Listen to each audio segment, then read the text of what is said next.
Hi, brothers and sisters. So I want to share an experience with you that I think might be helpful to your walk.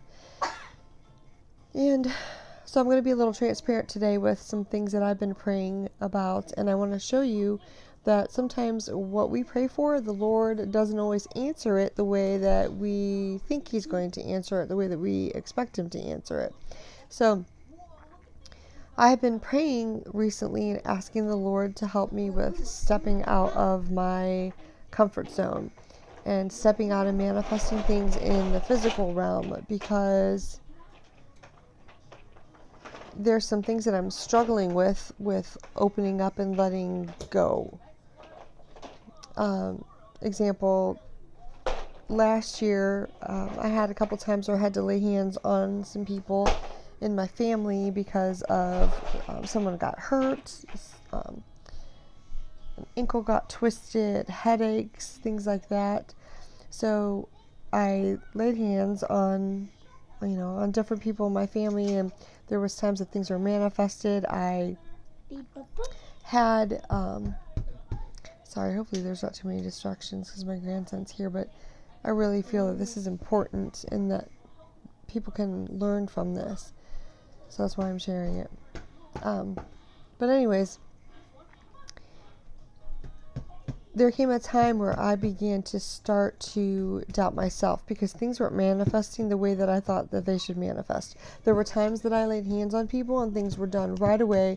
The issue was taken care of. And then there was other times that I laid hands on people and either nothing happened or it only partially happened. And this started messing with my mind. And I started thinking, well, is it me? Like, is the Lord gonna, these are the things that the enemy was in my head. Like, what if the next time I go to put hands on somebody, what if it doesn't work? Then I'm going to make Jesus look like an idiot. I'm going to make, myself look like an idiot. And so I started thinking these things, and they actually started inhibiting me from being able to freely operate and flow in the Lord.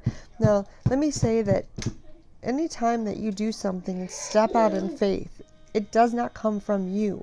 What comes out of you to heal somebody, to lay hands on somebody, to cast a demon out of somebody, to heal somebody that's sick or raise the dead, it doesn't come from us.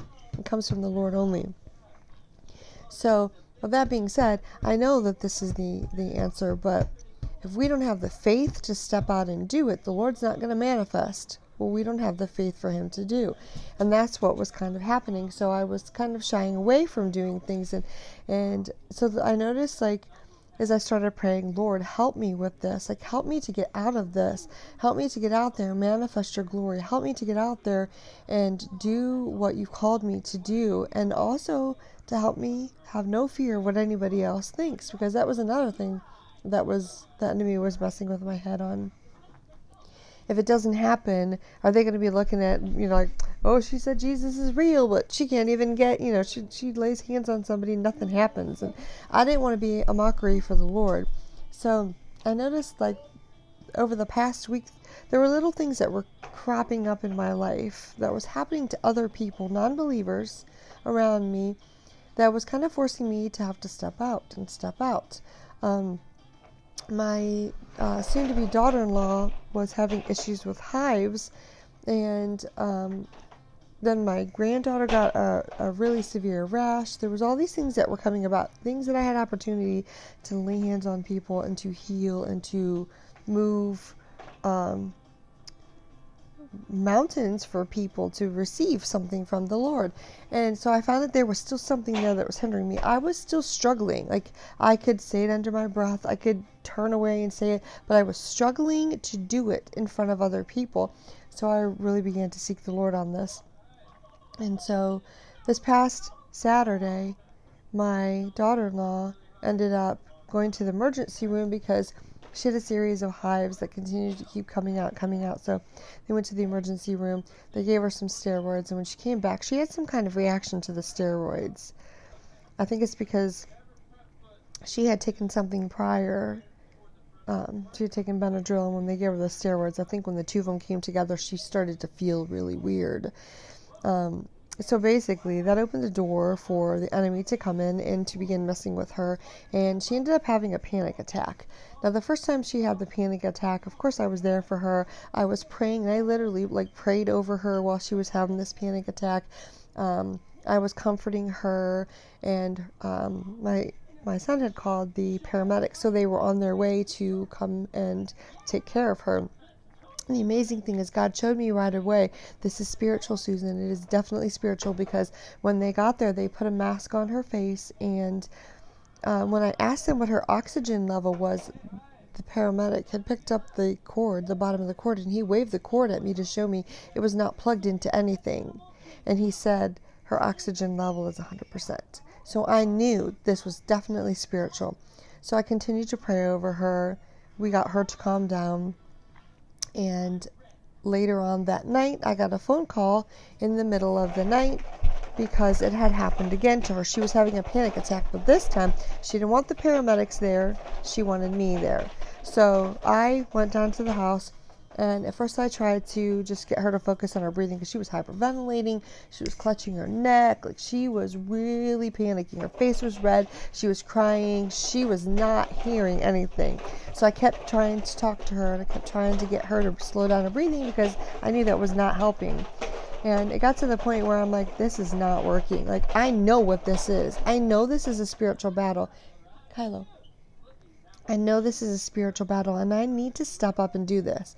And I'm thinking, I've got to do this in front of my daughter-in-law, and I've got to do this in front of my son. And both of them know that I love the Lord, but neither one of them are following the Lord. And there's lots of times that they mock me and make fun of me because I do follow the Lord. So that's another thing that was playing on my mind. They love me, but yes, they're also part of this world too. So they have their struggles in the world, like I have my struggles if I'm in the world, which I'm not supposed to be in the world. But anyways, so I knew I needed to do something. I knew I needed to release her from this because even though she was breathing, she was struggling, and I knew this was going to continue to keep rising, and I didn't want them to have to call the paramedics on something that I could take care of. So this was the Lord saying, all right, Susan, you've been praying for you to come out of the shell. You've been praying for things to manifest. You've been praying to get rid of this fear of man. I'm giving you an opportunity. Do it. So I literally laid hands on her, and I began praying over her, and as I started praying, then I began to bind things. I began to call the spirits out. I began to call out anxiety, called out fear, called out worry, called out everything, told it to take its hands off it, bound it, loosed it. And then as I had my hands on her, and this was amazing, I began praying, and I said, Lord, let her feel your glory.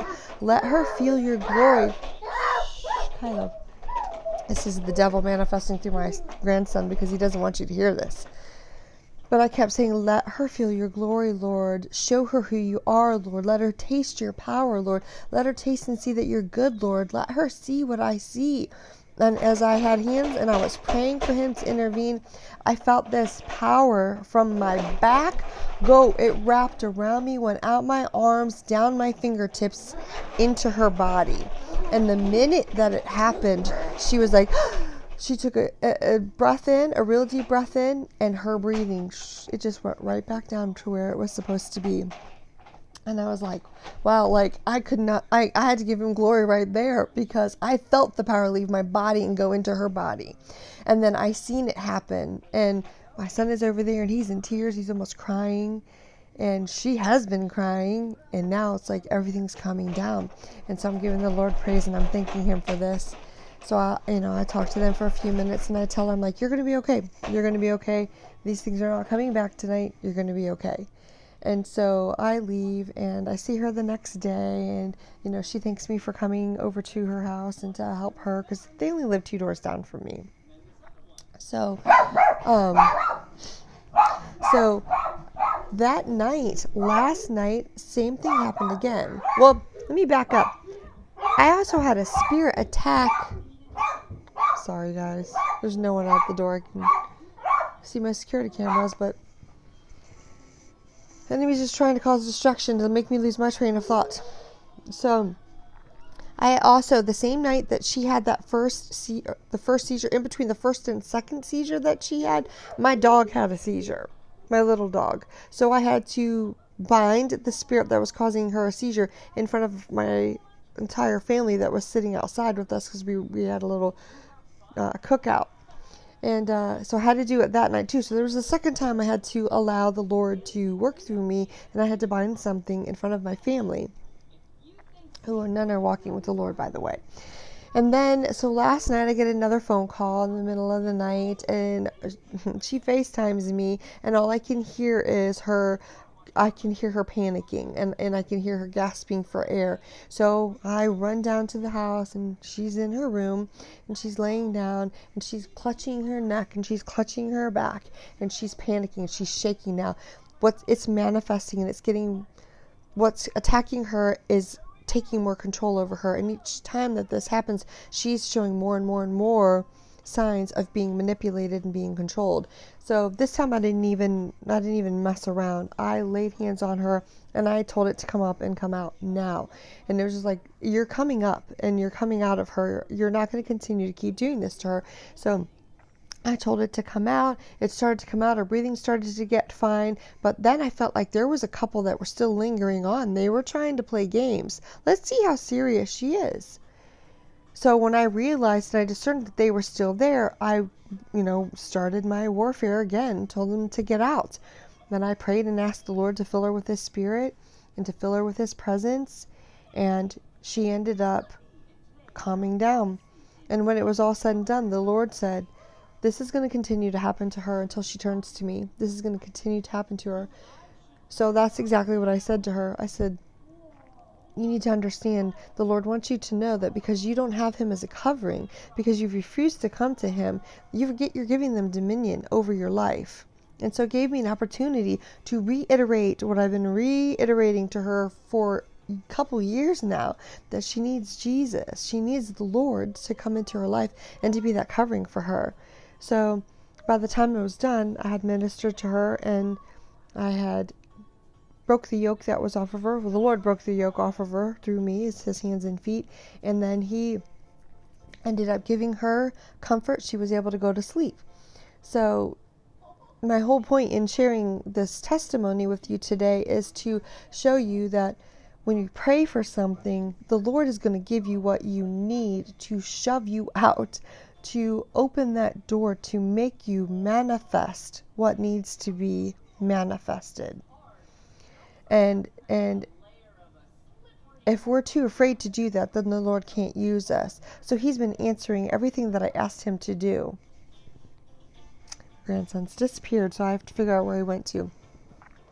But I just wanted to share that with you guys, and I want to let you know that if you're praying for something and the Lord answers your prayer, be prepared for Him to force you out of your comfort zone, because we cannot be used unless we come out of this comfort zone. We need to get to that uncomfortable spot. We need to get to that place where it's not comfortable to be in our own skin, because we don't want to operate in that skin. We want to operate in the Spirit.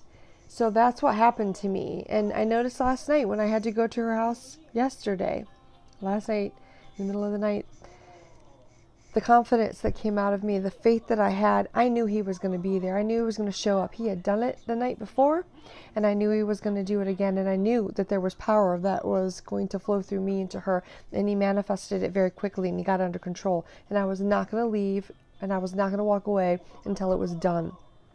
So the Lord's helping me, and has helped me to overcome that fear, to trust Him that when I lay hands on somebody, when I tell the devil to get out, when I tell the devil to let go, when I give a command, I have the authority.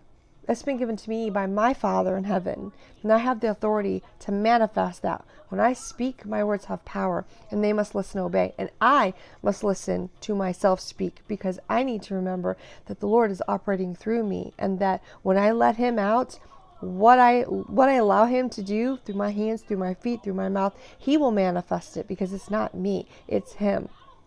So I pray that this gives you guys some comfort. I pray that it helps you to step out a little bit, not be so afraid to get out there, and to let the Lord use you and manifest something in your life, and allow the glory of the Lord to come through you and to come onto somebody else that needs to just get a glimpse of how amazing our Lord is. Because I tell you, when these things that come upon the earth later on, they're going to remember this. My son's going to remember this. My daughter-in-law is going to remember this. My family's going to remember this. And they're going to say, Susan told us to call on Him, and that He would answer us and be there for us. So that's what I'm doing today, is giving you guys a little bit of my testimony and what the Lord's doing in my life, because I hope it encourages you.